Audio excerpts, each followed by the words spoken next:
রয়ে গেছে।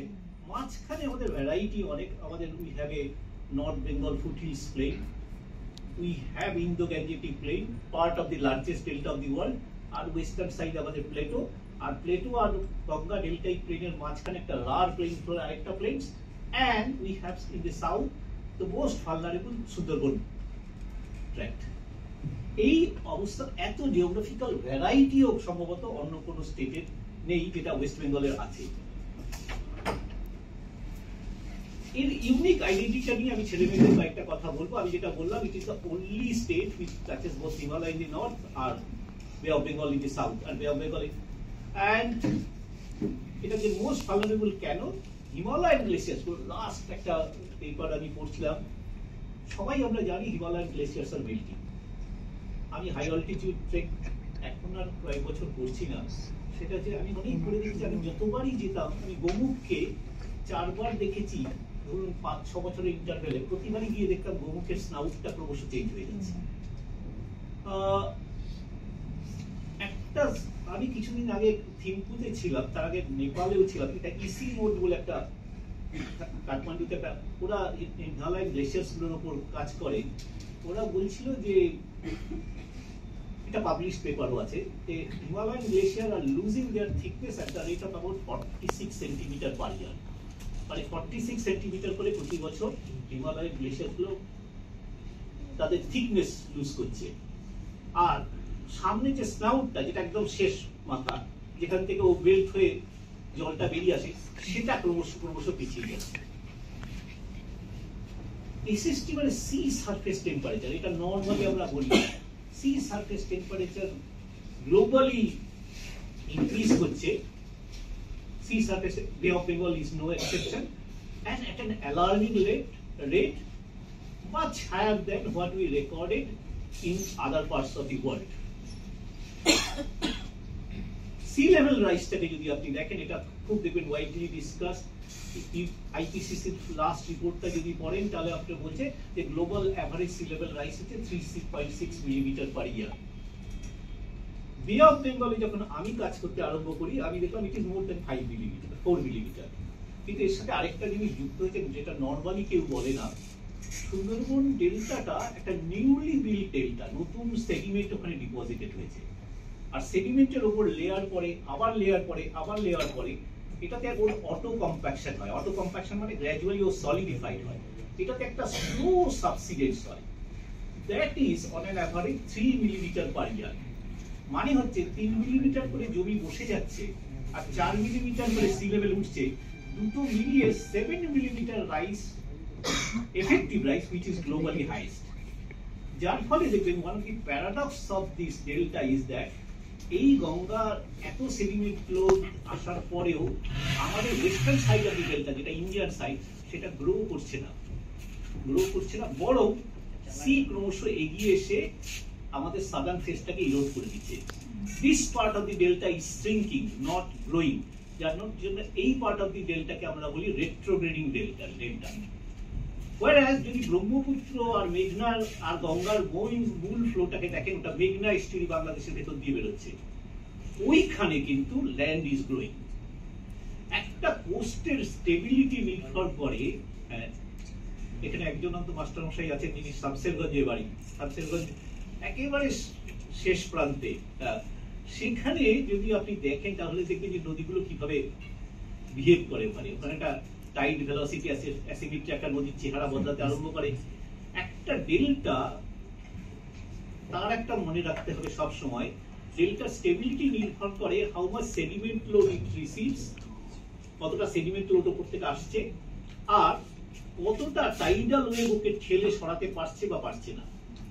রিলেটিভলি যেটা ডমিনেট করবে, যদি সেডিমেন্ট লোড ডমিনেট করতে পারে, তাহলে ও ওয়েভ অ্যাটাককে ঠেলে সরিয়ে দেবে। আর যদি উল্টোটা হয়, যেটা আমাদের এখানে হচ্ছে, সেখানে সেডিমেন্ট লোড যদি উইক হয়ে যায়, তাহলে সি ওয়েভ ওকে ঠেলে ওকে পেছনে ঠেলে দেবে। ফলে এই জায়গাটায় ইরোড করছে ল্যান্ড, ওই দিকে ল্যান্ড গ্রো করছে। ফলে ওই পার্ট অফ দি ডেল্টাকে আমরা বলি prograding delta, this part of the ডেল্টাকে বলি আমরা রেকারেন্ট ডেল্টা। ক্লাইমেট চেঞ্জের আরেকটা খুব important issue is our rainfall pattern is changing. এই রেইনফল প্যাটার্নটা কিরকম চেঞ্জ করছে? There is a tendency of delayed monsoon. দেখবেন আপনি আজকে আমরা জুলাই মাসের 12 তারিখে দাঁড়িয়ে আছি, ঠিক মতো মনসুন আসেনি। নর্থ বেঙ্গল বৃষ্টি হচ্ছে বটে, সাউথ বেঙ্গলে এটার সাথে সাথে আরেকটা জিনিস হচ্ছে, দেখবেন রেইনফলটা there is a tendency of short duration intense rainfall, মানে যখন হবে ও শর্ট ডিউরেশন ইন্টেন্স রেইনফলটা খুব বেশি অল্প সময়ের মধ্যে। যেমন দেখুন এই তোমার গিয়ে মুম্বাই রেকর্ড করলো, আমি কাগজে করলাম 260 মিলিমিটার রেইনফল 24 ঘন্টায় হচ্ছে। পুরো মুম্বাই শহরটা লন্ডভন্ড হয়ে যাচ্ছে। দিল্লিতে হলো ঠিক একই রকমের রেইনফল হচ্ছে শর্ট। এখন আমাদের এখানে এখনো সেরকম রেইনফল হয়নি, এটা অ্যালার্মিং। অ্যালার্মিং মানে এই জন্য আমাদের এখানে যতবার ফার্স্ট মনসুন ফেল করেছে ততবারই second part of the monsoon was disastrous. আর আমি যেহেতু এই ফ্লাড হিস্ট্রিটা নিয়ে কাজ করি, সেই জন্য আমি জানি এখানে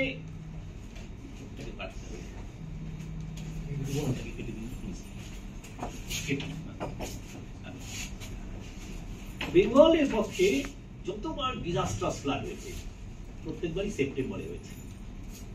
আপনাদের আমার কাছাকাছি বা যাদের বয়স আপনাদের মনে থাকতে পারে 2000 সালের ফ্লাডের কথা, সেটাও ইট ওয়াজ অফ 17, 18, 19 সেপ্টেম্বর। তার আগের একটা ডিজাস্ট্রাস ফ্লাড আপনি মনে করবেন 1978, হ্যাঁ 1978, সেটাও 26, 27 সেপ্টেম্বর। তার আগে 56 ফ্লাড। দেখুন সব সময় কিন্তু এই জন্য বেঙ্গলের ফ্লাড হিস্ট্রিতে সেপ্টেম্বরকে আমরা বলি black September. Late monsoon cloud burst is always dangerous.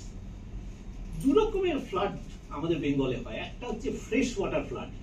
Fresh water flood মানে যেটা নদী নিয়ে আসে এবং সে সেডিমেন্ট ডিসপার্স করে দেয়, সেডিমেন্ট লোড ডিসপার্স করে দেয়। এবং flood has many ecological role in Bengal. Bengal delta was described as the most productive land. এটাকে ব্রিটিশরা এবং তার আগে আপনার মুঘল লিটারেচারে বলতো Bengal is the paradise of India, কারণ এত প্রোডাক্টিভ ল্যান্ড।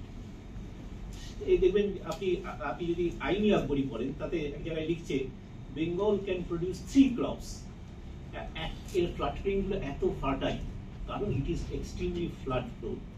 সাহেবরা যখন এদেশের শাসনভার নিল, ওরা দেখলো যে ফ্লাড হলে আমাদের রেভিনিউ কালেকশন অসুবিধা হয়ে যাচ্ছে।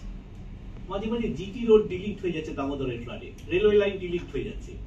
ওরা যে wanted to achieve freedom from flood, ওরা তখন করলো কি দামোদরে 2 বার মাটি দিয়ে বেঁধে দিল, যেটাকে আমরা এমব্যাঙ্কমেন্ট বলি। এবং দামোদরকে ওরা বললো যে সরো অফ বেঙ্গল। কিন্তু দামোদরের বেসিনটা আমরা জিওগ্রাফিতে বহু ভুল কথা শিখিয়েছি। আমিও ছোটবেলায় এইটাই করেছি। আমি যখন একটু আমার বুদ্ধিশুদ্ধি হলো, আমি ভাবলাম, আমি খুঁজতে আরম্ভ করলাম যে পৃথিবীতে এরকম একটা প্রোডাক্টিভ নদী কি আছে যার আপার রিচ কয়লায় এত সমৃদ্ধ, যেটা ইন্ডাস্ট্রিয়ালাইজেশন দিয়েছে, আর লোয়ার রিচ এত প্রোডাক্টিভ যে হ্যামিল্টন হিস্টোরিয়ান লিখছেন যে Bardhaman ranks first in agricultural productivity in India. সেই দামোদরটাকে ওরা এমব্যাঙ্ক করলো এবং বললো সরো অফ বেঙ্গল। আমরা we continue to teach our students, সাহেবরা বলে গেছে that it is the sorrow of Bengal. Also, it gave prosperity to Bengal. Radhamohan Mukherjee, The Changing Face of Bengal, লিখলেন 1938, যেটা ক্যালকাটা ইউনিভার্সিটি পরে পাবলিশ করেছিল। উনি বলছেন যে দিস ফ্লাড যেটা ইজ ভেরি প্রোডাক্টিভ, তুমি যদি এটাকে বাঁধ দিয়ে দাও, এটাকে তুমি ছোট ছোট বন্যার হাত থেকে তো বেঁচে যাবে, হ্যাঁ, কিন্তু তোমার যে এগ্রিকালচারাল ডিজাস্টারটা আসছে that is dangerous. Satishchandra Majumdar আরেকটা বক্তৃতায় ক্যালকাটা ইউনিভার্সিটিতে বললেন, you are mortgaging the future generation for the interest of this generation.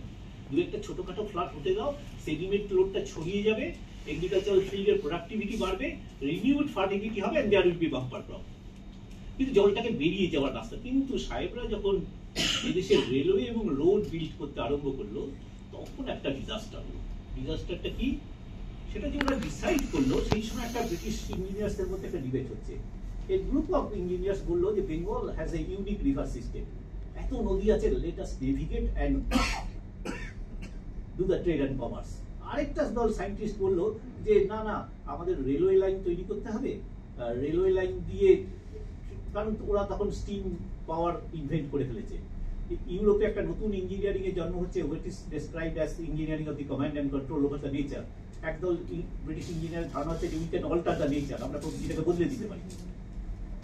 ওরা করলো কি, যে সিদ্ধান্ত নেওয়া হলো যে ঠিক আছে বেঙ্গলে ফ্লাড হয় হোক, যেখানে পর্যন্ত ফ্লাড ওয়াটার ওঠে তার উপরে আমরা রেলওয়ে লাইনটাকে রাখবো। ফলে দেখবেন এখনো রেলওয়ে লাইনটা, আপনি হাওড়া স্টেশন থেকে যদি উঠে বর্ধমানের দিকে যান, দেখবেন একটা উঁচু এমব্যাঙ্কমেন্টের উপর রেল লাইন পাতা হয়েছে। এই এমব্যাঙ্কমেন্টটা পাতা হলো এবং এই মাটিটা নেওয়া হলো পাশে একটা বড় পিচ তৈরি করে, একটা লম্বা লিনিয়ার ডিচ তৈরি করে মাটিটাকে তুলে দেওয়া, আর জঙ্গলমহল থেকে সব শাল গাছগুলোকে কেটে এনে রেলের স্লিপার করে দেওয়া হলো। আপনি বেন্টলে করবেন, আপনি আরো অনেক লেখা করবেন, যত রেলওয়ে লাইন এগোচ্ছে তত বেঙ্গলে দুটো জিনিস হচ্ছে। একটা হচ্ছে ম্যালেরিয়া এপিডেমিক হয়ে দেখা দিচ্ছে, কারণ ওই জায়গাগুলো হয়ে গেল ম্যালেরিয়ার ব্রিডিং গ্রাউন্ড। হ্যাঁ, দুই, যে ফ্লাড ওয়াটারটা আগে দুদিনে বেরিয়ে যেত, এটা রেল লাইনের তলায় যে জায়গাটা রাখা উচিত সেটা রাখলো না, ন্যারো কালভার্টে, ফলে জল জমে গেল 20 দিনে। What have been 2 days flood became 20 days flood. আপনি যদি এখনো মেঘনাথ সাহা লেখা ঘুরিয়ে পড়েন, উনি বলছেন যে railway authority should be blamed for this disaster. ওরা বলছিল যে যতটা ওয়াইড ওপেন কালভার্ট রাখা উচিত ছিল ততটা রাখা হয়নি, ফলে এই ডিজাস্টারটা হলো। দুদিনের আগে যে বন্যার জলটা নেমে যেত সেটা এখন ডিজাস্টার। নর্থ বেঙ্গলে ঠিক একই হলো, নর্থ বেঙ্গলের নেচারটা একটু ডিফারেন্ট, হিমালয়ান রিভার্সগুলো নেমে আসে, নর্থ থেকে সাউথে নেমে আসে, আর আমাদের নিউ জলপাইগুড়ি থেকে গৌহাটির দিকে যে রেলওয়ে লাইনটা সেটা ওয়েস্ট টু ইস্ট এইগুলোর ওপর দিয়ে গেছে, যার ফলে ওখানে ওই একই ঘটনা ঘটলো। ফলে যদি আপনি যদি life and experience of a Bengali chemist বইটা আচার্য প্রফুল্লচন্দ্র পরে 1922 ফ্লাডের পরে উনি লিখছেন, this government is criminally and wilfully responsible for this flood. ফলে এটা ঠিক হচ্ছে না। বলছে উনি বলছেন যে শুধু লজিক অফ প্রফিটে ডেভেলপমেন্ট করো না, তোমাকে একটু ইকোলজি হাইড্রোলজিটাও বুঝতে হবে। আরেকটা কাইন্ড অফ ফ্লাড যেটা এখন খুব গ্রেট চ্যালেঞ্জেস হয়ে দাঁড়াচ্ছে, সেটা হচ্ছে কোস্টাল সাবমার্জেন্স। কোস্টাল সাবমার্জেন্স মানে সাইক্লোনিক স্টর্ম সার্জ যেটাকে বলি আমরা। এই সাইক্লোনিক স্টর্ম সার্জটা কি হয়, বড় ঢেউয়ের মতো আছড়ে পড়ে এন্টায়ার এরিয়া সুন্দরবন এবং পূর্ব মেদিনীপুর এলাকাটাকে সাবমার্জ করে। এইটা কিন্তু নন প্রোডাক্টিভ ফ্লাড। নন প্রোডাক্টিভ ফ্লাড মানে এটা স্যালাইন ওয়াটার ফ্লাড। এটা যদি একবার জমির উপর গিয়ে দাঁড়ায়, তাহলে যেটা হবে সেটা হচ্ছে, যেহেতু সুন্দরবনের আপনার টোপোগ্রাফিটা বদলে দিয়েছি, এমব্যাঙ্কমেন্ট করা আছে, ওই জলটা নদীতে ফিরে আসতে পারে না, ওটা ইভাপোরেটস করতে হবে এবং 3 সপ্তাহ 4 সপ্তাহ 5 সপ্তাহ জল মাঠেই জমে থাকবে এবং ও যখন ফিরে যাবে, যখন ইভাপোরেট হবে, তখন ও মাটির উপর একটা স্যালাইন লেয়ার রেখে যাবে এবং that makes the land non productive for 3 years. 3 বছরের জন্য ল্যান্ডটা নন প্রোডাক্টিভ হয়ে যাবে। ফলে কোস্টাল ফ্লাড সেটা হচ্ছে ডিস্ট্রাকটিভ ফ্লাড, কিন্তু নর্মাল বেঙ্গল ফ্লাড যেটাকে আমরা বলি সেটা কিন্তু very productive, it has very ecological roles too. কয়েকটা কি ফাইন্ডিংস এর কথা বলছি ক্লাইমেট চেঞ্জ নিয়ে। দুলাল স্যার, এতক্ষণ পর্যন্ত আমি নিশ্চিত বলেছিলাম, এবার দুলাল স্যার এসছে বলে আমাকে একটু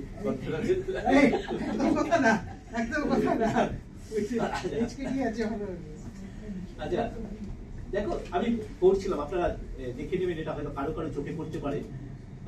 ওয়ার্ল্ড মেটিওরোলজিক্যাল অর্গানাইজেশন তারা 2024 একটা রিপোর্ট পাবলিশ করেছে। তাতে ওরা বলছে 2023 অর্থাৎ 2023 সাল ছিল পৃথিবীর 176 বছরের ইতিহাসে, মানে 176 বছরের ডেটাটার রেকর্ডের আছে, সবচেয়ে উষ্ণতম বছর। ইন্ডাস্ট্রিয়াল অ্যাভারেজ যেটাকে বলে, প্রি ইন্ডাস্ট্রিয়াল রেভলিউশন অ্যাভারেজ, অর্থাৎ 1850 থেকে 1900 পর্যন্ত যে সময়কাল, এর অ্যাভারেজটাকে বেস ইয়ার ধরা হয়েছে। তার তুলনায় ও বলছে 1.45 ডিগ্রি সেন্টিগ্রেড প্লাস মাইনাস 0.12 এটা ইনক্রিজ করে বসে আছে। আর 2015 এ সিওপি যে টার্গেট দিয়েছিল, কপে যে টার্গেট দিয়েছিল, বলেছিল পৃথিবীর টেম্পারেচার যদি 1.5 ডিগ্রি বাড়বে, আর 1.5 থেকে ওরা 2 ডিগ্রি করেছে, তাহলে it is dangerous for our ecosystem. বলছে আমাদের টপ সয়েল শুকিয়ে যাবে, টপ সয়েল শুকিয়ে গেলে অনেক ঘাস শুকিয়ে যাবে, অনেক প্রাণী মারা যাবে, ইত্যাদি ইত্যাদি। বলে হিউম্যান বডিও সবটা নিতে পারবে না। ওরা বলছিল যে try to contain it within 1.5 degree centigrade, চেষ্টা করো যাতে 1.5 ডিগ্রির মধ্যে ধরে রাখা যায়, 2 ডিগ্রির দিকে যেও না, কিন্তু অলরেডি 1.545 বেড়ে বসে আছে। এই যে সামারটা গেল, আপনারা খেয়াল করে যে 30শে এপ্রিল কলকাতার টেম্পারেচার ওয়াজ 45 ডিগ্রি সেন্টিগ্রেড। সবাই খুব হিট হাইলাইট করে বলছিল। তখন আমি একটা জিনিস আমার মাথার মধ্যে, আমার অলস মস্তিষ্কে নানান রকম, আপনি শয়তানিও বলতে পারেন, আমি দেখলাম ঠিক সেই দিন কলাইকুণ্ডাতে 45 ডিগ্রি। এবার যদি এটা হিট আইল্যান্ড ইম্প্যাক্ট কলকাতায় হয়, কলাইকুণ্ডাতে একেবারে জঙ্গলে ঢাকা, একটা এয়ারপোর্ট ছাড়া আর ওখানে আশেপাশে কিছু নেই। দ্যাট এরিয়া টু, এবং দুটো ল্যাটিটিউডালি অলমোস্ট সেম জায়গায় আছে। অনেক কিছু আমি এখনো বুঝতে পারছি না। 3টে গ্রিন হাউস গ্যাসের কথা ওয়ার্ল্ড মেট্রোলজিক্যাল অর্গানাইজেশন বলছে, একটা হচ্ছে কার্বন ডাইঅক্সাইড, মিথেন আর নাইট্রাস অক্সাইড। উনি বলছেন it has reached recorded high, বলছে এত পৃথিবীর বাতাসে আগে কখনো ছিল না। সমুদ্রের জলের যে টেম্পারেচার, যেটাকে সি সারফেস টেম্পারেচার বললাম, 65 ইয়ার্স এর মধ্যে হাইয়েস্ট ছিল। 65 ইয়ার্স এর পরের ডেটা ওদের কাছে নেই। সি লেভেল রাইজ, ওরা বলছে যে 1993 থেকে 2002 পর্যন্ত এটা ছিল 2.13 ডিগ্রি মিলিমিটার, 2.13 মিলিমিটার পার ইয়ার। সেটা 2014 থেকে 23 এর মধ্যে ডাবলেরও বেশি হয়ে গেছে, 4.77। আর আমি যেটা বললাম, আমাদের বে অফ বেঙ্গলে এটা 7 millimetre per year. Annual maximum temperature in west বেঙ্গলটা যদি তাকান, তাহলে এই রিপোর্টটা আমি পড়ছিলাম আইএমডি থেকে, ইন্ডিয়ান মেট্রোলজিক্যাল ডিপার্টমেন্ট, ওরা যে রিপোর্টটা দিচ্ছে, ওয়েস্ট বেঙ্গলের annual average land surface temperature in 2023 was plus 0.83 degree centigrade above long term average. Long term average মানে ওরা 30 বছরের একটা অ্যাভারেজ করেছে 1981 থেকে 2020, তার মধ্যে এটা ওই অ্যাভারেজের থেকে 0.83 ডিগ্রি বেশি। ওটা বলছে this was also the warmest year in the history of West Bengal since 1901। 1901 সালের পরে পশ্চিমবঙ্গে এত উষ্ণ কোনো বছর ছিল না। আমার অনুমান 2024 তার রেকর্ড ভাঙতে চলেছে, কারণ যে তথ্য এখন অবধি আমরা পাচ্ছি। রেইনফল প্যাটার্নে দেখুন, ওরা বলছে যে annual average rainfall 8.1% of the long term average থেকে কম হয়েছিল। মনসুন রেইনফলও ওরা বলছে প্রায় 10% কম হয়েছে। কিন্তু এর থেকেও ডেঞ্জারাস যেটা হয়েছে, রেইনফলের প্যাটার্নটা বদলে গেছে। আমি আমার ছেলে মেয়েদের জন্য একটা কথা বলতে চাই, সেটা হচ্ছে রেইনফলের না নেচারের একটা রিদম আছে। রিদম আছে মানে দেখবেন আমাদের এখানে এক্সপেক্টেড মনসুন অ্যারাইভাল হচ্ছে বেঙ্গলে 8 থেকে 11 জুনের মধ্যে, 8 থেকে 11 জুন, প্রায় প্রত্যেক বছর ডিলেট হচ্ছে। আপনি প্রিসিডিং দ্যাট সিচুয়েশনটা কল্পনা করুন, April May is the very dry period, মাটি একদম শুকিয়ে গেছে। ফলে প্রথম রেইনড্রপটা যখন মাটির ওপর পড়ছে, এটা কিন্তু সয়েল একটা স্পঞ্জের মতো অ্যাবজর্ব করে। It continues up to July, আর ইভেন আর্লি, যখন গ্রাউন্ড ওয়াটার পুলটা রিচার্জ হচ্ছে, সয়েল ময়েশ্চারটা রিগেইন হচ্ছে, এবং আমাদের ওয়েটল্যান্ড গুলো আস্তে আস্তে আস্তে আস্তে ব্যাকফুট হচ্ছে। এই সময় there will be more infiltration, less run off. মানে রান অফ মানে যেটা উপর দিয়ে গড়িয়ে যাবে, যার ফলে first part of the monsoon যদি টরেনশিয়াল রেইন না হয়, তাহলে কখনো আপনার ফ্লাড হয় না। ও করবে কি, ও তখন ন্যাচারাল রিজার্ভায়ার গুলোকে ফিল আপ করবে। কিন্তু later part of the monsoon মানে হচ্ছে more run off, less infiltration. সেই জন্য late monsoon cloud burst is always dangerous, যেটা এখন এখানে হতে আরম্ভ করেছে। একবার এটা দেখুন, একটা সিম্পল একটা ছবি, সেটা হচ্ছে কি 339টা ওয়েদার স্টেশন ওয়েস্ট বেঙ্গলে রেইনফল রেকর্ডেড করেছে 1901 থেকে। এই হচ্ছে তার distribution from north two south Bengal. আমাদের টেম্পারেচার রেকর্ডিংটা অনেক রিসেন্ট, সেটা হচ্ছে we have about 32 IMD station যেখানে টেম্পারেচার রেকর্ড করেছে সিন্স 1969। আমি বলছি আনইন্টারাপ্টেড ডেটা যেখানে পাওয়া যাচ্ছে, তার আগে কিছু পাওয়া যায়, কিন্তু স্ক্যাটার্ড কিছু স্পোরাডিক ডেটা পাওয়া যায়। এই ডেটাটা আমরা নিয়ে আমরা ক্যালকুলেট করতে আরম্ভ করি। যে কমন কোয়েশ্চেনগুলো আপনার মাথায় ঘুরছে যে আমাদের টেম্পারেচার বাড়ছে নাকি, আমাদের কি শীতকালটা ডিসঅ্যাপিয়ার করছে, রেইনফল প্যাটার্নে কি চেঞ্জ হয়েছে, আর মনসুন অফ দি মনসুনটা কি পিছিয়ে গেছে। এগুলো দেখবেন আমরা একটা অনেক লোকের সাথে কথা বলে দেখলাম যে সবচেয়ে কমন কোয়েশ্চেন সেইগুলো। We started to address that. ইম্প্যাক্টটা সব জায়গায় সমান নয়, সেটা হচ্ছে আমরা ওয়েস্ট বেঙ্গলকে 7টা অ্যাগ্রো ক্লাইমেটিক জোনে ভাগ করে ফেলেছি। এই অ্যাগ্রো ক্লাইমেটিক জোনগুলো কি? একটা হচ্ছে Himalayan mountain, Darjeeling and adjoining Kalimpong area, তার ঠিক নিচে সাব হিমালয়ান প্লেন, যেটাকে আমরা তরাই ডুয়ার্সের প্লেনও বলি। তার নিচে আমাদের যে জায়গাটা আছে সেটা বারিন্স ট্র্যাক্ট বলি, বরেন্দ্র ভূমি, সেটা হচ্ছে দুটো দিনাজপুর মালদাকে নিয়ে। এটা রিলেটিভলি ওল্ডার অ্যালুভিয়াম দিয়ে তৈরি একটা জোন, অনেকটা কিছুটা কচ্ছপের পিঠের মতো একটু উঁচু। তার নিচে আছে গ্যাঞ্জেটিক অ্যালুভিয়াল প্লেন, আমাদের এই ডেল্টাটা আছে। ভাগীরথীর পশ্চিম দিকটাকে আমরা বলছি রার প্লেন্স, তার পেছনে আছে ওয়েস্টার্ন প্লেটো, পুরুলিয়া, বাঁকুড়া আর পশ্চিম বর্ধমান, আর আছে সুন্দরবন এবং পূর্ব মেদিনীপুরের কোস্টাল স্যালাইন জোন। এই 7টা অ্যাগ্রোক্লাইমেটিক জোন আমরা ডিভাইড করে আমরা যেটা দেখার চেষ্টা করলাম যে টেম্পারেচার প্রোফাইলে কি কি চেঞ্জ হয়েছে। আমি খুব প্রিসাইসলি কয়েকটা পয়েন্ট বলছি। দমদম, আলিপুরে দুটো মেট্রোলজিক্যাল স্টেশন আছে কলকাতায়। একটা আপনারা জানেন, এই দুটো স্টেশন ভেরি ওল্ড স্টেশন এবং those are very important. Consistently rise হয়েছে টেম্পারেচারে এই 120 বছরের মধ্যে। Average maximum temperature observed most period of the saline coastal zone, the average rise of the average maximum temperature in most of the period of the saline coastal zone is not much visible in Sandhead or Canning. ওই একেবারে দক্ষিণ দিকে যে খুব change পেয়েছি তা নয়। Rise in the average maximum and minimum temperature observed in many periods in rar plains. rar plains এ এবং rar প্লেটোতেও মোটামুটি এইটা দেখা যাচ্ছে। বাট টেম্পারেচার রাইজের মিনিমামটা বেড়েছে অনেক, ম্যাক্সিমামের থেকে মিনিমামটা বেড়েছে। এই মিনিমামটা বাড়লে আপনি যেটা ফিল করবেন যে সেটা হচ্ছে যে উইন্টারটা যেন ডিসঅ্যাপিয়ার করছে। আমাদের ছোটবেলায় আমি যে কবে সেই মার সময় তৈরি করা লেপগুলো উপরে তোলা আছে, ওগুলো নামানো হয় বোধহয় সবারই তো সেই রকম এক্সপিরিয়েন্স। আমরা মহালয়ার দিন ছোটবেলায় মহালয়া শুনতাম, তখনও পায়ের তলায় লেপ দিয়ে ঢেকে রাখতে হতো, এখন আর লাগে না একদম। দেখবেন যে সবকিছু কেমন বদলে গেছে।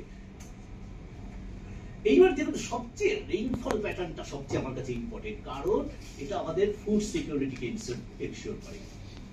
আমরা এটাকে দুটো ভাগে যখন ভাগ করলাম, 1901 to 1960 আর 1901 to 202, মানে 120 বছরকে প্রথমেই দুভাগে ভাগ করে নিলাম। দুভাগে ভাগ করে নিয়ে আমরা যেটা দেখবার চেষ্টা করলাম যে কি চেঞ্জ হয়েছে। প্রথমেই দেখলাম যে হিমালয়ান মাউন্টেন টেরেন, এই কলমটার দিকে তাকিয়ে দেখুন, সেখানে প্রথম 60 বছরের তুলনায় দ্বিতীয় 60 বছরে, অর্থাৎ 1901 to 1960 থেকে তুলনায় 1961 to 2020 হিমালয়ান টেরেনে রেইনফল 4.39% বেড়েছে। হিমালয়ান ফুটহিলস রিজনে কোনো সিগনিফিকেন্ট চেঞ্জ হয়নি, ইয়েলো মার্ক করা আছে দেখুন, যেগুলো সিগনিফিকেন্ট। বারিং ট্র্যাক্টে প্রায় 6%, মানে 5.78% রেইনফল কমেছে। আর গ্যাঞ্জেটিক অ্যালুভিয়াল প্লেনে এখানে খুব সিগনিফিকেন্ট চেঞ্জ হয়নি, কিন্তু রার প্লেন, ওয়েস্টার্ন প্লেট এবং স্যালাইন কোস্টাল জোনে রেইনফল বেড়েছে। এইটা আমাকে খুব স্ট্রাইক করে যে এই প্রথম 60 বছরের তুলনায় প্রথম, মানে তার মানে দাঁড়াচ্ছে যে ক্লাইমেট চেঞ্জের সব ইম্প্যাক্ট গুলো নেগেটিভ নয়, অন্তত এই পার্ট অফ দি বেঙ্গলে কিছু কিছু পজিটিভ ইম্প্যাক্টও আছে। কিন্তু আমার কাছে লাস্ট 30 ইয়ার্স ইজ ইম্পর্টেন্ট, কারণ এটা মেট্রোলজিতে বলা হয় যে 30-35 ইয়ার্স ইজ মোস্ট ইম্পর্টেন্ট। ফলে ওইটা আরেকবার আমরা করলাম, সেটা হচ্ছে কি 19 changes in the monsoon rainfall pattern, মৌসুমী বায়ুর বৃষ্টিটা কিরকম হয়েছে, কিরকম চেঞ্জ হয়েছে। সেই ওই 60 বছরে যখন আমরা শেষ 30 বছরটা দেখছি, 1961 থেকে 1990, তার সাথে তুলনা করছি আমি 91 থেকে 2020, তখন আমি দেখছি হিমালয়ান টেরেনে সেটা হচ্ছে লাস্ট 30 ইয়ার্স এর রেইনফল ইনক্রিজ করেছে। কত? খুব সিগনিফিকেন্ট নয়, 1%-এর মতো। সাব হিমালয়ান টেরেনে মানে ফুটহিলসে যে সেখানে -4.505। বারিং ট্র্যাক্টে এইবার দেখুন, আগের বার আপনি কম দেখে এবার দেখছেন বেশি বেড়ে গেছে একটু রেইনফল। আর গ্যাঞ্জেটিক এইটা ডেঞ্জারাস, সেটা যে গ্যাঞ্জেটিক প্রায় 2.5% রেইনফল কমছে। এইটা তো আমাদের agricultural backbone.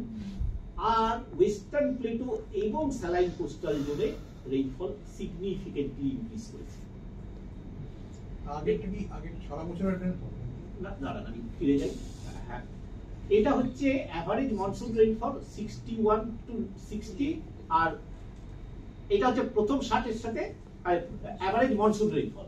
R average monsoon rainfall from 1901 to 1960, হ্যাঁ 30 বছর 60 বছর করে ভাগ করছি আমি, বুঝতে পারছেন? পরেরটা স্যার লাস্ট 30 বছর, যেটা লাস্ট 30 বছর, হ্যাঁ লাস্ট 30 বছর। এইবার আমার কাছে আরেকটা ইম্পর্টেন্ট জিনিস হচ্ছে অক্টোবর রেইনফলটা, মানে ডিলেড মনসুনের ঠিক। সেটা হচ্ছে কি, in the month of October, অক্টোবরে বৃষ্টি হওয়ার কথা নয়, মনসুন চলে যাওয়ার কথা সেপ্টেম্বরে, কারণ আইএমডি ডিভিশনটাই হচ্ছে মনসুনকে টার্মিনেট করে দেয় সেপ্টেম্বরে। কিন্তু এখন আমরা দেখছি যে মনসুন মাঝে মাঝে অক্টোবর চলে যাচ্ছে। এবং যেটাতে হয় দেখবেন আপনি, খুব কমন দেখবেন যে ডিবিসি রিজার্ভায়ার গুলো রিলিজ করছে ওয়াটার, হ্যাঁ তারা রাখতে পারছে না অত জল, এবং তাই নিয়ে একটা দেখবেন স্টেট গভর্নমেন্টের সাথে ডিবিসির একটা কনফ্লিক্ট, যে তোমরা জল ছেড়েছো বলে এখানে ফ্লাড হচ্ছে, খানাকুল ইত্যাদি ইত্যাদি। এটা খুব কমন দেখবেন অক্টোবরে। এইখানে দেখুন লাস্ট 60 ইয়ার্স যখন কম্পেয়ার করছি, 1901 to 1961 এর সাথে 1961 to 2020, হিমালয়ান মাউন্টেনে 21.4% ইনক্রিজ দেখাচ্ছে। আর সাব হিমালয়ান আর বারিং ট্র্যাক্টে, বারিংয়ে তো অ্যালার্মিংলি কম দেখাচ্ছে 13% এর মতো, আর নিচের দিকের গুলোতে সবগুলোতে ইনক্রিজ করছে, মানে সবগুলো অক্টোবর রেইনফল ইনক্রিজ করছে। কিন্তু তার পাশে যখন আমি লাস্ট 30 ইয়ার্স দেখছি, তখন সিচুয়েশনটা আবার চেঞ্জ হয়ে যাচ্ছে। সেটা হচ্ছে হিমালয়ান মাউন্টেন টেরেনে দেখুন 21% ইনক্রিজ ছিল, সেটা ডেফিসিট হয়ে যাচ্ছে প্রায় 9%, 8.9। আবার দেখুন সাব হিমালয়ান টেরেনে প্লেসে মাইনাস ছিল কত, 1.80, সেটা কিন্তু একটা মোর অর লেস ইনসিগনিফিকেন্ট জায়গায় চলে গেছে। বারিং ট্র্যাক্টে -13 ছিল, সেটা -10 হয়ে গেছে, মানে ডেফিসিটই আছে। আর নিচের দিকে যে তিনটে জিওগ্রাফিক্যাল রিজিয়ন আছে, সব জায়গায় রেইনফল ইনক্রিজ করেছে অক্টোবর রেইনফল। এখন এটা ভালো না মন্দ, এটা একটা বড় বিতর্কের কথা। বিতর্কের কথা এই জন্য বলছি, অক্টোবর রেইনফল ফার্মার্সরা খুব পছন্দ করেন না। কেন করেন না? খুব রিজন ইজ ভেরি সিম্পল। তারা কি করেন, আপনাদের যদি গ্রামে দেখবেন যে তারা একটা নার্সারি বেড তৈরি করেন। হ্যাঁ, নার্সারি বেড তৈরি করেন কবে? ওই এপ্রিল মে মাসে ওরা নার্সারি। এইবার জুনে যখন রেইনফল স্টার্ট হয়ে গেল, ট্রান্সপ্লান্টেশন আরম্ভ হয়। এইটা ম্যাচিউরড অক্টোবরে যদি ম্যাচিউরড ক্রপের উপর বৃষ্টি হয়, তাহলে ম্যাচিউরড ক্রপ নষ্ট হয়ে যাবে। এই জন্য অক্টোবর রেইনফল ইজ ডেঞ্জারাস। এটা ফ্লাড করতে পারে, এটা ম্যাচিউরড ক্রপকে ডিস্ট্রয় করতে পারে। এইটা সবচেয়ে alarming change in West Bengal climate change situation. ফলে এটাকে যখন আমি কম্পেয়ার করছিলাম যে ফার্মাররা কি করে, তারা ওয়েট করে বৃষ্টির জন্য। যদি দেখেন যে বৃষ্টি হচ্ছে না, তখন গ্রাউন্ড ওয়াটার এক্সপ্লয়েট করতে আরম্ভ করে। এইবার দেখুন, এই ডেটাটা খুব বড় লম্বা ডেটা নয়, এটা 11 থেকে 23-এর ডেটা। সেটা যদি দেখেন গ্রাউন্ড ওয়াটার টেবিল কোথায় কিরকম, লাস্ট কলমটার দিকে তাকিয়ে দেখুন, লাস্ট কলমটা একদম রাইট হ্যান্ড সাইডে। এটা হচ্ছে হিমালয়ান মাউন্টেনের ground water table declining at the rate of more than 10.42 centimeter per year. এটা মিলিমিটার নয়, কিন্তু এটা সেন্টিমিটার পার ইয়ার। তার নিচে দেখুন সাব হিমালয়ান জোনে, সেখানেও 0.1169, সেখানে প্রচুর বৃষ্টি, তাও গ্রাউন্ড ওয়াটার টেবিল কিন্তু ডিক্লাইন করছে। বারিং ট্র্যাক্টে 0.94 সেন্টিমিটার, ওয়েস্টার্ন প্লেটোতে 0.11, রার প্লেনে দেখুন 17 সেন্টিমিটার পার ইয়ার ডিক্লাইন। আর সবচেয়ে গ্যাঞ্জেটিক অ্যালুভিয়ানের দিকে তাকিয়ে দেখুন 22, আর কোস্টাল স্যালাইন জোনে 29 সেন্টিমিটার করে গ্রাউন্ড ওয়াটার টেবিল ডিক্রিজ করছে। দিস ইজ অ্যালার্মিং, সত্যি সত্যি দিস ইজ কিন্তু সব অফিসিয়াল ডেটা অ্যানালিসিসের রেজাল্ট। আর যে রেইনফল প্যাটার্ন এরাটিক হয়ে যাবে, তখন ফার্মার্সরা চাইবে যে বেশি করে গ্রাউন্ড ওয়াটারটাকে ইউজ করবে। এই গ্রাউন্ড ওয়াটার ইউজ করার রেজাল্ট হচ্ছে এই রকম দেখা যাচ্ছে ground water will not be available in those temperature. Ground water দেখবেন যেখানে সাবমার্সিবল পাম্প চলে, আগে একটা শ্যালো পাম্প চলতো, একটা শ্যালো। আমি যখন প্রথম হাবড়ায় পড়াতে যাই সেই 1980s-এ, তখন একটা পাইপে ফার্মাররা বলতেন স্যার একটা পাইপে জল উঠে যায়, একটা পাইপ মানে 20 ফুট। আমি যখন ওখান থেকে চলে আসছি তখন ওরা বলে স্যার 4 পাইপেও জল ওঠে না, মানে 80 ফুট নিচে জল চলে গেছে। এটা থ্রু আউট বেঙ্গলে কিন্তু এই সিনারিওটা আপনি দেখতে পাবেন। এইবার আমাদের সবচেয়ে ভালনারেবল জোনটা হচ্ছে সুন্দরবন কোস্টালটা। এই ইমেজটার দিকে তাকিয়ে দেখুন, এর ওয়েস্টার্ন সাইডটায় যে আইল্যান্ড গুলো আছে, those had been deforested during the colonial period. 54টা দ্বীপ থেকে জঙ্গল কেটে বসতি স্থাপন করিয়ে দেওয়া হয়েছে। পূর্ব দিকের দ্বীপগুলোতে জঙ্গল আছে। এই জঙ্গলের মধ্যে 54টা দ্বীপ এখন আর নেই, কারণ হচ্ছে অনেক দ্বীপ জোড়া লেগে গেছে। ফলে এইটা একটা চেঞ্জ হয়েছে। সেটা হচ্ছে কি, সুন্দরবনের জঙ্গলগুলো, ফরেস্ট যেটাকে আমরা বাদাবন বলি, সেটা ওই ঝড় ঝাপটার আঘাত থেকে ইন্টিরিয়ার ল্যান্ডটাকে প্রোটেক্ট করতো। এবার যেই ওপেন করে দিয়েছি আমি, ও সাইক্লোনটা ইজিলি ভেতরে ঢুকে যেতে পারছে এখানে। ফলে দেখবেন যে আমি দেখবার চেষ্টা করছিলাম, এইটা আমি কাজটা করেছিলাম সেটা হচ্ছে জেমস সেলেন যখন 1780s-এ প্রথম বেঙ্গল সার্ভে করে, তখন দুটো বাংলা মিলিয়ে 20,000 স্কোয়ার কিলোমিটার জুড়ে সুন্দরবন। এখন এটা কমে হয়েছে 10,435, দুই বাংলা মিলিয়ে বলছি। তার মধ্যে 4,266 স্কোয়ার কিলোমিটার হচ্ছে আমাদের দিকে আছে, আর বাংলাদেশে আছে 6,169 স্কোয়ার কিলোমিটার। এটা একটা ভুল ডেটা, জানেন? এই জন্য ভুল ডেটা। আমি একবার চেষ্টা করেছিলাম যে ঠিক আছে দেখি তো আমাদের ওয়াটার বডিগুলোকে যদি আলাদা করে ফেলি। খাড়িগুলো তো জঙ্গল নেই তো, অথচ আমি খাড়িগুলোকে নিয়ে ক্যালকুলেট করে বলছি যে 2,266 স্কোয়ার কিলোমিটার জঙ্গল, ওটাকে বাদ দিলে দাঁড়ায় 2,200 স্কোয়ার কিলোমিটার। ওইটুকু টিকে আছে। ফলে কত রকমের ভুল যে মানে আমাদের সমস্ত সরকারি তথ্যের মধ্যে ঢুকে থাকে, এবং সেগুলো পরে পাঠ্য বইতে আসে ছেলে মেয়েদের। যেমন 3,500 কিলোমিটার নাকি নদী বাঁধ আছে সুন্দরবনে, আমি কিছুতেই খুঁজে পাইনি। আমি আপ্রাণ চেষ্টা করে দেখেছি 2,000 কিলোমিটারের বেশি নেই এফেক্টিভ নদী বাঁধ যেটাকে। আমি ইরিগেশন সেক্রেটারি ভালো মানে এবং খুব লেখাপড়া যারা আইআইটির খুব ভালো স্কলার, আমি এই ডেটাটা কারেক্ট করি, এটা খুঁজেই পাচ্ছি না। কিছুতেই হতে পারে 3.5 কিলোমিটার, 3,500 কিলোমিটার, অথচ এটাই লেখা হয় সব জায়গায়। এই কাজটা দেখুন একবার, এটা হচ্ছে sea surface temperature of the Bay of Bengal. দুটো দাগ আছে দেখুন, একটা কালো একটা লাল। সেটা হচ্ছে সমুদ্রের জলের উষ্ণতা, নিচেরটা হচ্ছে সারা পৃথিবীর অ্যাভারেজ। এই অ্যাভারেজের মধ্যে অবশ্যই পরিষ্কার করে বলে দেওয়া উচিত এখানে কন্টিনিউয়াসলি মিক্সিং হয়, স্নোমেল নর্দার্ন উত্তর মেরুর জল দক্ষিণ মেরুর জল মিশে মিশে। ফলে গ্লোবাল সি সারফেস টেম্পারেচার কিন্তু আমাদের বে অফ বেঙ্গলের থেকে অনেক কম। কিন্তু লালটা হচ্ছে বে অফ বেঙ্গল, সেটা সি সারফেস টেম্পারেচারটা গ্লোবাল অ্যাভারেজ থেকে অনেক বেশি, কিন্তু যেটা ট্রেড লাইন সেটা দাঁড়িয়ে দেখুন এটা ইট ইজ এভার ইনক্রিজিং। এর রিস্কটা কি? আমাদের এখানে সবচেয়ে বড় জিরো ইনভেস্টমেন্ট ইন্ডাস্ট্রি হচ্ছে ফিশিং, কোস্টাল ফিশিং। সেই ফিশিংটা হয় কন্টিনেন্টাল সেলফের উপরে। কন্টিনেন্টাল সেলফ মানে যেটা শ্যালো ওয়াটার জোন, আমাদের ট্রলারগুলো ওইখানেই মাছ ধরতে যায়।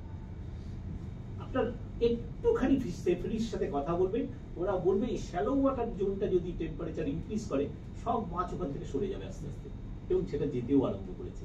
ফলে দেখবেন যে ওরা বলে যে ফিশ ক্যাচ কমতে আরম্ভ করেছে। তো এটা খুব সিরিয়াস চ্যালেঞ্জ। এর সাথে যুক্ত হচ্ছে সাইক্লোন। সাইক্লোনটাকে যদি আপনি দেখেন তাহলে আমি বলবো যে এর ইম্প্যাক্টটা ওয়েস্টার্ন সাইডে আমাদের দিকে একরকম, আর বাংলাদেশের দিকে আরেক রকম। সেই ডেটাটা আমি এখানে খুব বেশি রাখিনি। এইটার দিকে তাকিয়ে দেখুন, এটা একটা নর্মাল খাড়ি। খাড়ির মধ্যে একটা ইন্টারেস্টিং জিনিস আছে, দেখুন গাছের গায়ে একটা দাগ দেখা যাচ্ছে, একটা দাগ দেখছেন না, একটা কাদার দাগ আছে। এটা প্রায় লো টাইডের থেকে 5 মিটার উপরে। এই 5 মিটার উপরে যখন জল ওঠে তখন জলগুলো স্পিল করে সব জায়গায় ছড়িয়ে যায়, আবার ও শুরু হয়ে যায়। এইটা কন্টিনিউয়াস চলতে থাকে। কিন্তু সমস্যা হয় যখন আমরা এমব্যাঙ্কমেন্ট করেছি, তো এমব্যাঙ্কমেন্টটা তাকিয়ে দেখুন, এটা রাঙাবেলিয়ার ঘাটে স্কিমেটিক ডায়াগ্রামটা আমি করেছিলাম, তখন তুষারবাবু বেঁচে ছিলেন। একটা লো টাইডাল লাইন আছে, একটা হাই টাইড লাইন আছে, একদম ডান দিকে দেখুন। হাই টাইড লাইনটাকে যদি আপনি এক্সটেন্ড করে দেন, অর্থাৎ বাঁধটাকে যদি আপনি তুলে নিতে পারেন, তুলে নেন, তাহলে ওটা পাশের গ্রামকে ডুবিয়ে দেবে। যার জন্য embankments are described as lifeline of Sundarban. এটা খুব ইম্পর্টেন্ট কিন্তু এটা হয়েছে কি, যেহেতু এটা স্পিল করতে দেয়নি 200 বছর ধরে নদীটা ওর ভেতরে ডিপোজিট করেছে ক্রমাগত, and river bed gradually went high। এবং আপনি যদি হাই টাইডে সুন্দরবনে যান, আপনি দেখবেন গ্রাম আপনার থেকে নিচে আছে, আপনি নদীটা উপরে আছে। হ্যাঁ, সেই জন্য যখন সাইক্লোন হয় তখন কি হয়, তখন ও ওভারটপ করে অথবা ব্রিজ করে দেয়। ব্রিজ করলে যেটা হবে সেটাকে ওই জলটা ফিরবে, that makes the land non-productive for 3 years। মানে সি সারফেস টেম্পারেচার যত বাড়ছে, গ্লোবাল অ্যাভারেজের তুলনায় 8 গুণ 9 গুণ বেশি হারে বাড়ছে। গ্লোবাল অ্যাভারেজ হচ্ছে 0.6 ডিগ্রি সেন্টিগ্রেড পার ডিকেড, বে অফ বেঙ্গল বাড়ছে 0.5 ডিগ্রিতে। আর আমাদের যেটা বললাম আমি, সি লেভেল উঠছে। আর আমাদের সাইক্লোনিক স্টর্ম সার্জটাকে যদি আপনি দেখেন, এই 4-5টা সাইক্লোন দেখুন, লাস্ট হচ্ছে রেমেন। আপনি একটা জিনিস ডান দিকের কলমের দিকে চলে যান, ডান দিকের কলমের মধ্যে সবচেয়ে ডেঞ্জারাস হচ্ছে ইয়াসে ওই ডান দিকের একদম ডান দিকের থেকে সেকেন্ড কলমটায় আসুন, হাই টাইড লাইনটা কখন ছিল আর ওর ল্যান্ডফল টাইম কখন ছিল। অর্থাৎ যখন হাই টাইডের সময় ল্যান্ডফল হয়েছে সাইক্লোনের, তখন মানে নদী এমনি ফুলে আছে। এ করবে কি, ওই 130-35 কিলোমিটার উইন্ড স্পিড, সেটা সমস্ত জলটাকে ঠেলে তুলে দেবে, 5, 6, 7 ফিট হতে পারে। ও ওভারটপ করে আপনার পুরো এলাকাটাকে সাবমার্জ করে দেবে। ফলে এই যে 5টা সাইক্লোন আমরা রিসেন্টলি দেখেছি, আয়লা থেকে আরম্ভ করে এই রেবেল পর্যন্ত, যতবার হাই টাইডের সাথে ও সিনক্রোনাইজ করেছে, ততবার বড় আকারের ডিজাস্টার হয়েছে। ইয়াস যখন হয়, দেখুন লক্ষ্য করে দেখুন, আর এটার টাইমটা দেখুন, সব সময় কিন্তু ওই মে মাস অথবা অক্টোবর এই সময়টা করে হচ্ছে। এইটা দেখুন, ইয়াস ছিল, হাই টাইড ছিল 7.5 মিটার সাগরে, ওর হাইট তখন ওইখানে উঠে আছে জল। আর ওর উইন্ড স্পিড দেখুন 130 থেকে 140 কিলোমিটার। আর ওর নেচার হচ্ছে ভেরি সিভিয়ার সাইক্লোন। ও যেটা করলো, সমস্ত জলটাকে ঠেলে তুলে ঘোড়ামারা, দীঘা, সমস্ত সাগরদ্বীপ সবকে ডুবিয়ে দিল।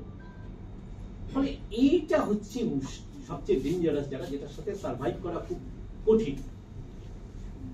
এইটা আপনাদের দেখার জন্য একটা ছবি আমি রেখেছি, সেটা হচ্ছে দেখুন কি করে সাইক্লোন ব্রিজ করে। এইটা হচ্ছে সাতজেলিয়া আইল্যান্ড। দেখুন সাতজেলিয়া আইল্যান্ড 26শে মে 2009, যেদিন আয়লা 25শে মে, আয়লা 26শে মে, ওই সময় হচ্ছে। তখন দ্বীপটার চেহারা দেখুন, দ্বীপটা এগ্রিকালচার ল্যান্ড। আর এই দ্বীপটা যখন আমি ওখানে 9 বার গেছি তখন, হ্যাঁ জানেন তো, সেই নানান অনেকবার গেছি, যখন শুকিয়ে গেল তখন একটা স্যাটেলাইট ইমেজকে দেখুন, পুরোটা সাদা মানে একটা স্যালাইন লেয়ার ওর মাটির উপর পড়ে আছে। একই জমি একবার ছিল একেবারে প্রোডাক্টিভ, ওটা হয়ে গেল একেবারে নন প্রোডাক্টিভ। ফলে ফার্মার্সরা, ওখানকার ইয়ং জেনারেশন 3 বছরের জন্য অন্য জায়গায় চলে গেছে কাজ করতে। এটা সুন্দরবনের একটা খুব সিরিয়াস চ্যালেঞ্জ হয়ে যাচ্ছে। ফলে এইটাকে টু কোপ উইথ দিস, এটা খুব কঠিন কাজ। অথচ এই বাচ্চাটার দিকে দেখুন স্যার, এটা মৌসুমীর বাচ্চা। এই বাচ্চাটা জন্মেছে এরকম একটা ভালনারেবল জায়গায়। ও তো CO2 কন্ট্রিবিউট করেনি, ও কার্বন কন্ট্রিবিউট করেনি। এইটা সবচেয়ে বড় ভিকটিম, এই বাচ্চাটা আর ওর মা। দেখুন এরা by default they are the greatest victim globally, অথচ they do not contribute any CO2 into the atmosphere.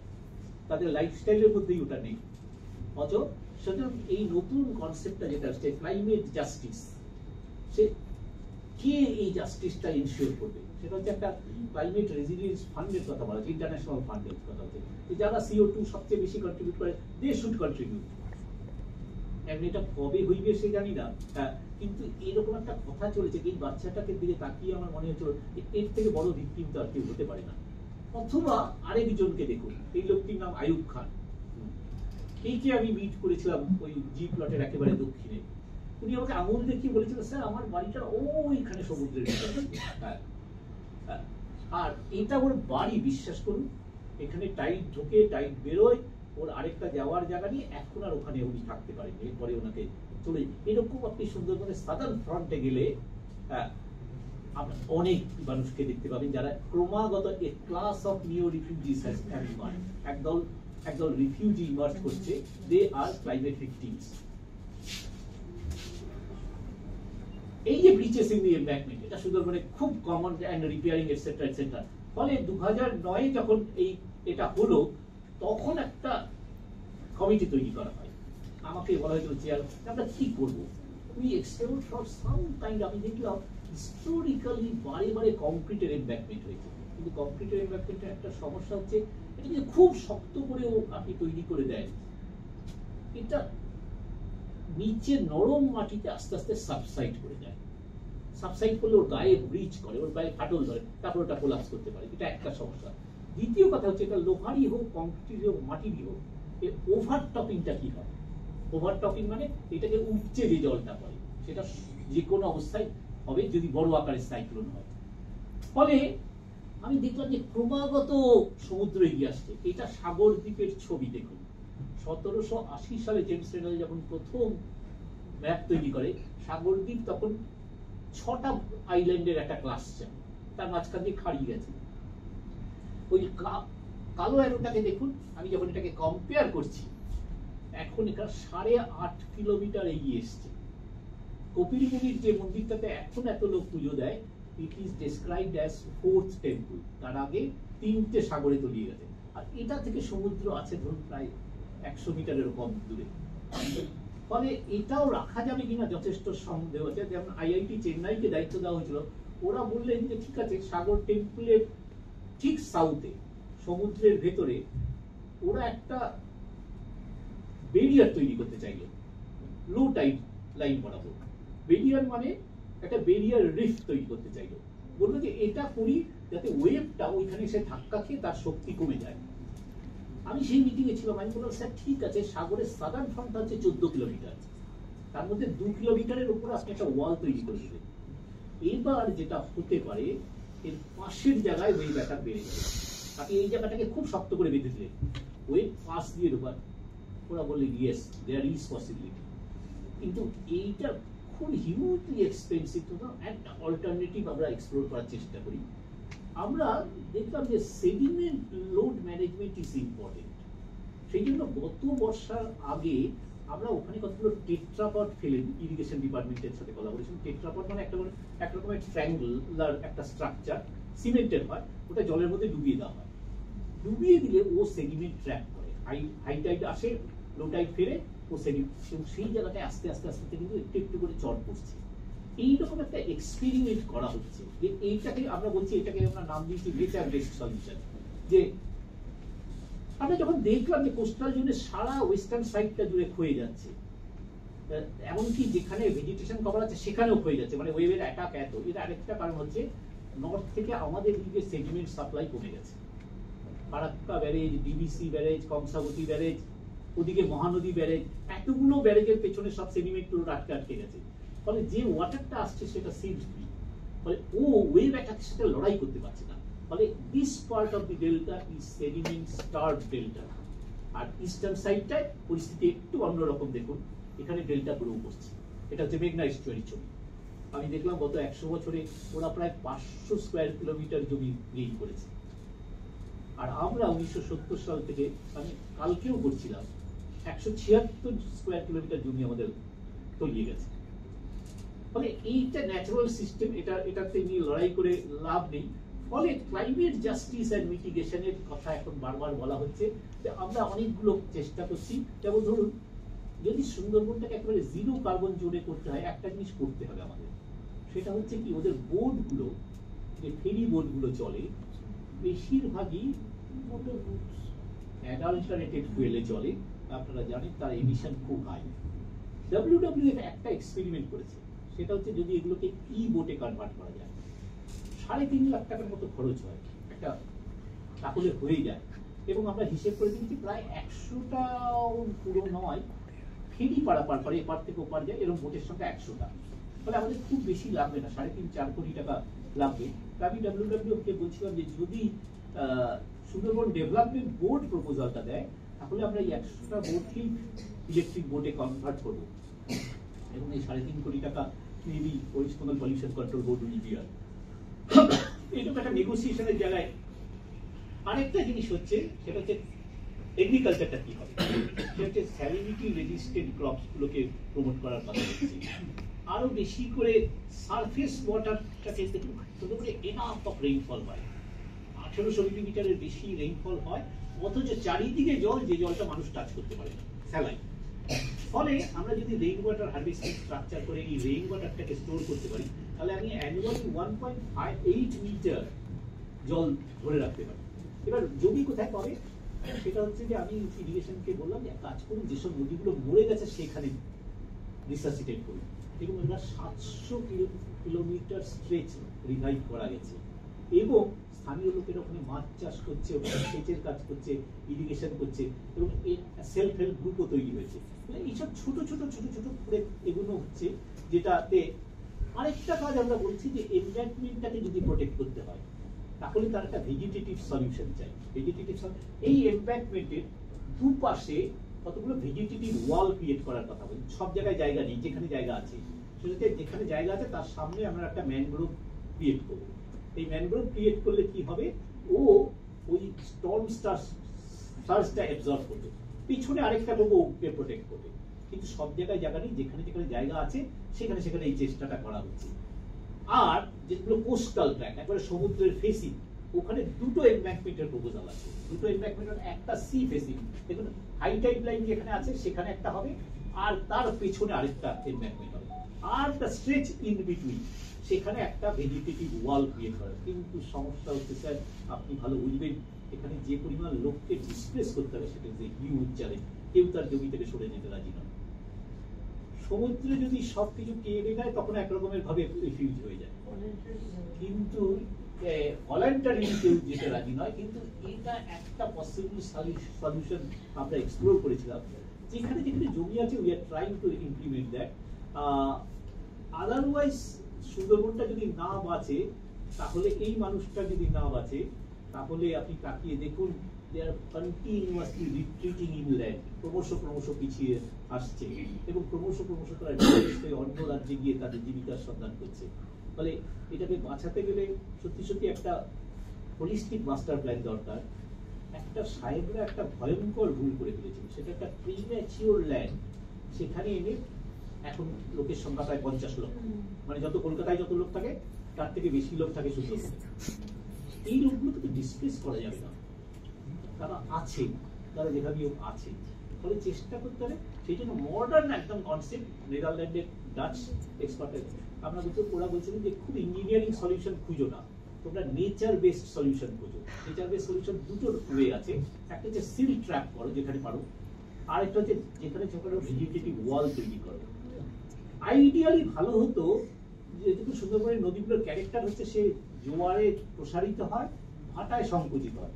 Embankment গুলো যদি আমরা হাই টাইড লাইনের বাইরে রাখতে পারতাম, তাহলে এই ডিজাস্টার হতো না। সাহেবরা করেছিল কি, লো টাইড নদীটাকে শুরু করে দিয়েছিল, লো টাইডে, যার ফলে হয়েছে কি এত ডিজাস্টার হয়েছে। এখন ওখানে সবচেয়ে ডেন্সলি পপুলেটেড এরিয়া, আপনি যদি গোসাবা যান, একবারে নদীর পাড় থেকে বাজার শুরু হয়ে গেছে। ফলে ওইখানে আর এত লোককে ডিসপ্লেস করা যাবে, কিন্তু যেখানে যেখানে আছে সেখানে আমরা চেষ্টা করছি যাতে নেচার বেসড সলিউশনের দিকে এগোনো যায়, এবং যাতে ওই ইঞ্জিনিয়ারিং ইন্টারভেনশনটা মিনিমাম হয়, কংক্রিটাইজেশনটা মিনিমাম হয়, because it is an eco sensitive zone, এর বায়োডাইভার্সিটিটাও খুব ইম্পর্টেন্ট। ফলে এই সব মিলিয়ে ক্লাইমেট চেঞ্জের ইম্প্যাক্ট আমি খুব প্রিসাইজলি বলার চেষ্টা করলাম। আমি জানি না কতটা আপনাদের ছেলে মেয়েদের আমি বোঝাতে পেরেছি, কিন্তু it is really A serious challenge. আমি বিশ্বাস করি যে আমাদের প্রত্যেকটা মানুষের কিছু কিছু ইনভলভমেন্ট দরকার আছে, যাতে অন্তত আমরা ক্রিকেট সেভটা Sundarban. With these few words, I stop here. Thank you all for your patient hearing.